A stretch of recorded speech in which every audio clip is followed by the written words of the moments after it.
बहु बीती थोड़ी रही, पल पल गई बिताए, एक पल के कारणे क्यों कलंक लगाए।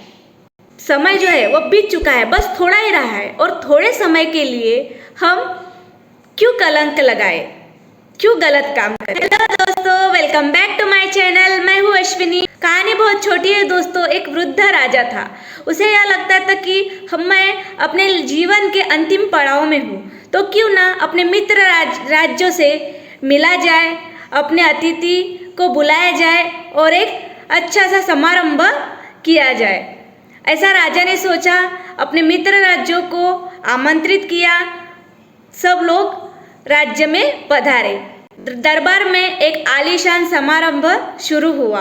वहाँ पर राजा के पड़ोसी राज्य के मित्र आए थे, राजा के गुरुजी आए थे, उनके पुत्र युवराज भी वहाँ पर पधारे थे, उनकी कन्या जो रानी थी वह भी उपस्थित थी। अलग अलग संगीतकार, वाद्यवादक सब लोग राज दरबार में उपस्थित थे। एक उस राज्य में एक प्रसिद्ध नर्तकी थी, उसे भी वहाँ पर नृत्य करने के लिए बुलाया गया था। बहुत सुंदर सा समारंभ शुरू हुआ। रात के 3 साढ़े 3 बजे तक यह सब चलता ही रहा। तो तबला जो बजा रहा था उस व्यक्ति को नींद आने लगी, झपकी आने लगी। तब नर्तकी जो नृत्य कर रही थी उसने एक दोहा पढ़ा। कहा कि बहु बीती थोड़ी रही, पल पल गई बिताए, एक पल के कारणे क्यों कलंक लगाए। इस दोहे का अर्थ राजा, उनके गुरुजी, उनके बेटे युवराज और उनकी बेटी रानी, उन्होंने सब लोगों ने इस दोहे का अर्थ अपने अपने हिसाब से लगाया। गुरुजी के मन में भी इसका विचार आया। रानी ने अपना सोने का हार उस नर्तकी को दे दिया, युवराज ने अपना मुकुट नर्तकी को दे दिया और सब लोग कुछ न कुछ नर्तकी को देने लगे। तो राजा को बहुत गुस्सा आया और वह सोच में पड़ गया कि नर्तकी ऐसा क्यों कर रही है। वह गुस्सा करने लगा। तब उनके जो गुरुजी थे उन्होंने राजा को बोला कि रुकिए, जो इस नर्तकी ने दोहा बोला है उसका अर्थ सब ने अलग अलग लिया है। उनका यह कहना था कि समय जो है वो बीत चुका है, बस थोड़ा ही रहा है और थोड़े समय के लिए हम क्यों कलंक लगाए, क्यों गलत काम करें। उस दोहे का अर्थ यह था।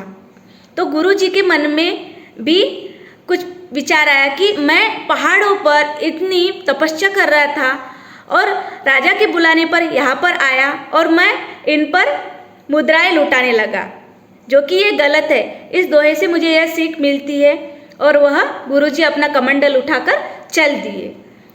रानी को भी यह बात समझ में आई, तो राजा से कहने लगी कि पिताजी, मैंने भी इस दोहे का अर्थ अपने हिसाब से लिया है।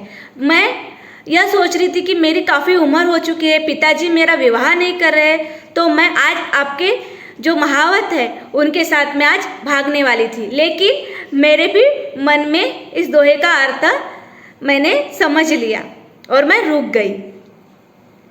फिर युवराज कहते हैं, जो राजा के पुत्र थे, यूँ कहते थे कि इतनी उम्र हो रही है मेरी, फिर भी पिताजी राजगद्दी नहीं छोड़ रहे हैं। आखिर कब मुझे राजगद्दी मिलेंगी। तो आज मैं सैनिकों के साथ में मिलकर आपका वध करने वाला था। इस दोहे का अर्थ मैंने भी अपने हिसाब से लिया, ऐसा वह राजा से कहने लगा। फिर नर्तकी को भी यह समझ में आ गया कि ये सब लोग मेरे दोहे का अलग अलग अर्थ निकाल रहे हैं, तो मुझे भी यह काम क्यों करना चाहिए, मैं भी कुछ अच्छा कर सकती हूँ। पूरी जिंदगी पड़ी है। राजा को भी यह बात समझ में आ गई कि यह सब जो मैंने गलतियाँ किया है, मेरे बेटी का विवाह बाकी है, राजगद्दी पर मैं अभी तक विराजित हूँ जो कि मेरे बेटों को मिलनी चाहिए, और मैं सब इस मोह माया में जुड़ा हुआ हूँ।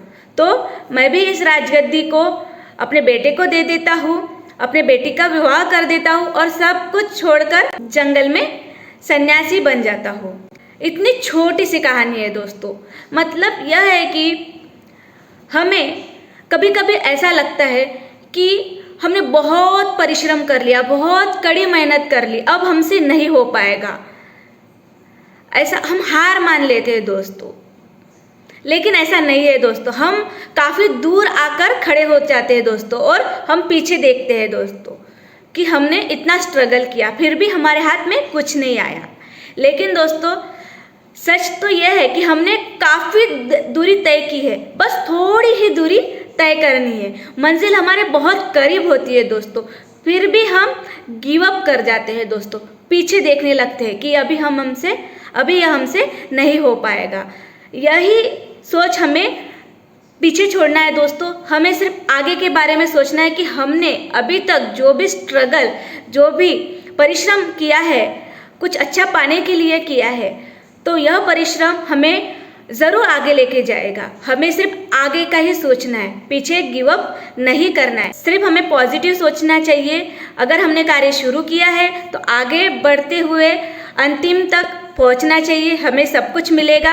आपको मेरी कहानी कैसी लगी प्लीज़ कमेंट करके बताइए, लाइक करें, शेयर करें, सब्सक्राइब करें। बाय दोस्तों।